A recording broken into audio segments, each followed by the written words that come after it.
Aujourd'hui, la capsule va parler des immobilisations au sol. Donc, on va parler en détail, mais court aussi, vous allez voir. Parce qu'au judo, oui, on peut gagner debout par un ippon wazari. En fait, maintenant, il n'y a que des ippons ou des wazari. Mais aussi, on peut gagner au sol. Donc, comment on fait pour gagner au sol? C'est ça la question. Je vais y répondre tout de suite. C'est comment on fait pour avoir un osaekomi. Donc, un osaekomi, il faut avoir les deux épaules au sol. Donc, soit les deux épaules, vraiment juste le dos qui touche, ou une épaule est acceptée. Mais ça dépend, parce que si, imaginons, mon épaule est, imaginons ça c'est le plancher, imaginons si mon épaule est sortie, ça ne marche pas. Il faut que mon épaule soit rentrée vers l'intérieur pour que ça marche. C'est sûr qu'il y a des exceptions, ça dépend comment aussi le partenaire vous tient, mais il faut absolument avoir les deux épaules à terre, puis avoir un maintien du haut du corps pour avoir un osaekomi. Puis, est-ce qu'on peut avoir un osaekomi partout sur la surface? Donc, si on regarde la surface d'un tapis, ça ressemble à ça. La surface, elle est quand même assez grande, c'est un grand carré. Donc, si, imaginons, je commence, en fait, un osaekomi doit se commencer dans le carré, obligatoirement. On ne peut pas commencer un osaekomi à l'extérieur du carré. Donc, on doit vraiment être à l'intérieur. Imaginons si on se déplace un petit peu trop pendant notre osaekomi. Et si on sort du tapis, c'est correct parce qu'on l'a commencé à l'intérieur. Donc, ça, c'est un petit point important à savoir. Puis, un autre petit point aussi vraiment important, l'osaekomi. Si on a une jambe qui est prise, ou même deux jambes qui est pris, on ne peut pas faire de osaekomi. Donc, il faut aussi qu'on ait des jambes, nos jambes soient libres. Donc, elles appartiennent à nous et qu'elles ne soient pas prises par notre partenaire. Combien de temps il faut que je tienne mon partenaire pour avoir mes points? Donc, pour avoir un wazari qui est égal à 10 points, il faut tenir entre 10 et 19 secondes. Parce que quand on passe à 20 secondes, c'est un ippon automatiquement, donc c'est un 100 points, comment le combat est fini.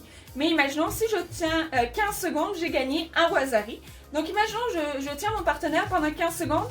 Là, le partenaire arrive à sortir, je gagne un wazari.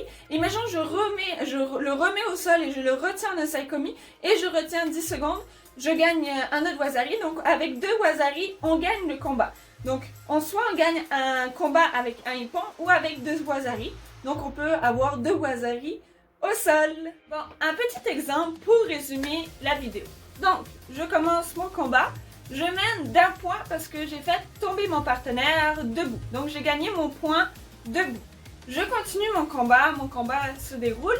Puis là, je refais tomber mon partenaire, mais je n'ai pas de point. Mais je continue de faire du judo au sol. Donc, j'arrive à mettre mon adversaire sur le dos. Je la mets sur le dos. Et là, il faut que je tienne parce que je mène d'un wazari. Donc, avec un wazari, si j'en ai deux, c'est égal à un ippon. Donc, un ippon, en fait, c'est comme j'ai gagné mon combat. Donc, là, il faut que je tienne mon adversaire pendant 10 secondes pour avoir un deuxième wazari pour pouvoir gagner mon combat. Donc, il faut avoir deux wazari qui est égal à 20 points. Si on fait 10 plus 10. Donc, c'est égal à 20 points pour gagner mon combat. Donc, soit c'est notre premier exemple-là. Sinon, le deuxième exemple, on fait notre combat avec mon adversaire. On est à égalité, donc 0-0 tous les deux. Puis, je peux faire tomber mon partenaire à terre. La technique que j'ai faite me rapporte aucun point. Donc, je continue mon judo au sol. Je continue. J'arrive à mettre mon partenaire sur le dos.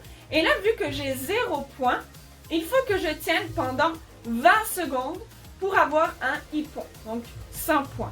Sinon, imaginons que là, je me rends à 20 secondes, j'ai 100 points, j'ai gagné. Donc, mon combat est fini.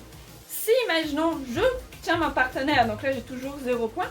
Je tiens mon partenaire et je le tiens pendant 10 secondes, puis mon partenaire arrive à sortir de mon osaekomi. Là, je gagne un wazari et le combat continue. Puis après, ça va être à moi de dépendre comment je gagne ce combat-là. Donc, j'espère que ça a été clair pour vous. J'espère que la vidéo vous a plu. Puis si vous avez d'autres questions à propos de l'arbitrage, ça va nous faire un plaisir, à moi et Catherine, d'y répondre. Donc, je vous souhaite une bonne soirée. Puis à la prochaine. Bye bye!